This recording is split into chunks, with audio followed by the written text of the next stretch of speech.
กราบทักทายสบายดีและสวัสดีพ่อพี่น้องสุขุสุคนเด้อเอามื้อนี้ถือว่าสิมาแนะนำหรือว่าสิมาแบ่งปัน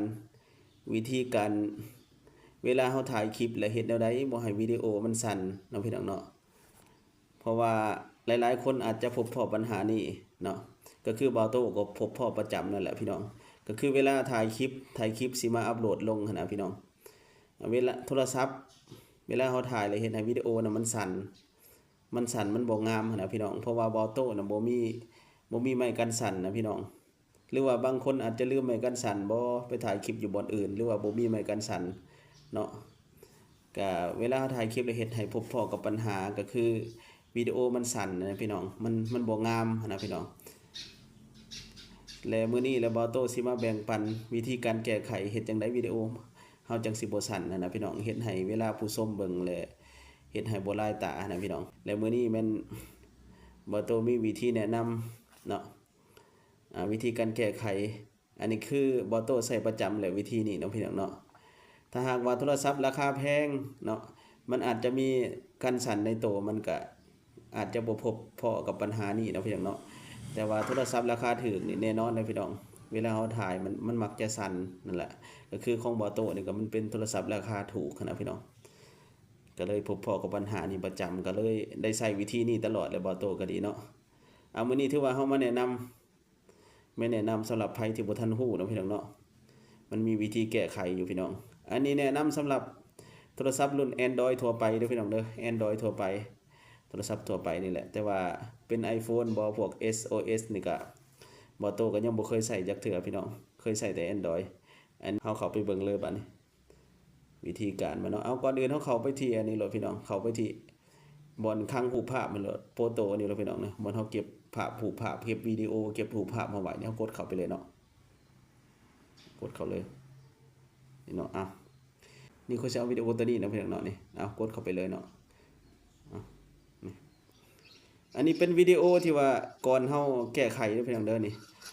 จะเห็นชัดเจนเลยว่ามันสั่นภาพมันสั่นภาพมันบ่งามนะพี่น้องเอ้ยนี่เฮาบ่ทันได้แก้ไขเนาะคือมันสั่นเวลาเฮาถ่ายนะแล้วบัดนี้เฮาสิมาแก้ไขเนาะแก้ไขให้ภาพนี่มันงามแล้วก็บ่ให้มันสั่นนะพี่น้องเนาะเอาไปดูวิธีแก้ไขกันเลยเอากดใส่วิดีโอเลยพี่น้องกดใส่หน้าวิดีโอนี่ให้มันเด้งขึ้นมาแบบนี้พี่น้องแล้วเขาจะเห็นคำว่าแก้ไขพี่น้องทั้งรูปเห็นบ่นี่มันจะเขียนคำว่าแก้ไขนะพี่น้องเนาะเขียนคำว่าแก้ไขก็กดเข้าไปเลยกดแก้ไขนี่มันจะเด้งขึ้นมาหน้านี่พี่น้องเด้งขึ้นมาหน้านี่มันมีหลายเมนูให้เขาเลือกในนี้นะเขาเปลี่ยนภาพให้มันงามมันอะไรก็ได้เล็งเสียงขึ้นก็ได้ใส่ดนตรีก็ได้ใส่เพลงก็ได้พี่น้องปรับความเร็วมันก็ได้ปิดเสียงก็ได้นะพี่น้องเนาะอยู่ในนี้เลบอโตจะใส่ตัวนี้ก่อนแนะนำวิธีการใส่ตัวนี้ก็คือปรับบ่ให้มันสั่นแล้วก็ให้ภาพมันมีคุณภาพขึ้นให้มันงามขึ้นแบบให้มันแสงสีจ๋าจ๋าขึ้นนะพี่น้องเฮากดเข้าไปแบบบนทีอัตโนมัติเนี่ยนี่กดเข้าไปนี่เนาะนี่มันจะขึ้นแบบนี้เห็นบ่พี่น้องมันจะขึ้นแบบนี้มันจะเขียนว่า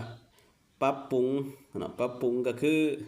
ปรับปรุงภาพเฮานี่ให้มันงามขึ้นพี่น้องให้มันสีใสจ๋าจ๋าขึ้นเนาะปรับปรุงแล้วก็มีปรับไม่ให้สั่นเห็นบ่มันเขียนว่าปรับไม่ให้สั่นก็คือปรับบ่ให้วิดีโอนี่มันสั่นพี่น้องเอ้ย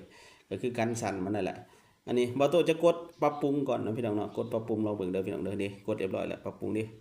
มันจะปรับปรุงให้เฮาแล้ววิดีโอเฮามันจะเปลี่ยนสีเข้มขึ้นมาเห็นบ่วิดีโอจะเปลี่ยนสีเข้มขึ้นมาหลังจากนั้นเฮาจะมากดปรับบ่ให้มันสั่นบ่ให้วิดีโอเฮาสั่นเฮากดไปเลยนี่มันจะประมวลผลเลยพี่น้องนี่มันกำลังปรับไม่ให้สั่นเดี๋ยวมันปรับเรียบร้อยแล้วพี่น้องอันนี้วิดีโอที่ว่ามันบ่ยาวปานใดมี6วินี่วิดีโอบ่โตถ้าว่าวิดีโอยาวมันก็จะใช้เวลายาวกว่านี้อยู่พี่น้องเอ้ยแต่ว่าบ่ดนปานใดดอกก็ต้องได้รอนี่จักหน่อยใช้เวลาจักหน่อยนะพี่น้องเนาะหลังจากมันได้เรียบร้อยแล้วเนาะเฮามาเปิดเบิ่งก็ได้พี่น้องวิดีโอเฮาเป็นจังไดบัดพี่น้องเห็นบ่มันจะเซาสั่นเห็นบ่พี่น้องเอ้ยมันจะหยุดสั่นทันทีเลยเห็นบ่แต่ว่าภาพมันก็งามกว่าเก่านะพี่น้องเนาะอันดับต่อไปเฮากดบันทึกเลยบันทึกด้านเทิงนี่ผมเขียนบันทึกเนี่ยกดเลยกดบันทึกเลยปึ๊บเดี๋ยวมันก็จะบันทึกให้เฮาเห็นบ่บันทึกให้เฮาเรียบร้อยวิดีโอมันจะบ่สั่นบัดนี้เห็นบ่พี่น้อง นี่เห็นบ่เรียบร้อยพี่น้องบัดนี้นี่คือวิธีการพี่น้องมาแบ่งปันนะพี่น้องเนาะวิธีการแก้ไขฉุกเฉินนะพี่น้องเดี๋ยวมันจะเฮากดออกมามันจะเด้งออกมาเป็น2ไฟล์พี่น้อง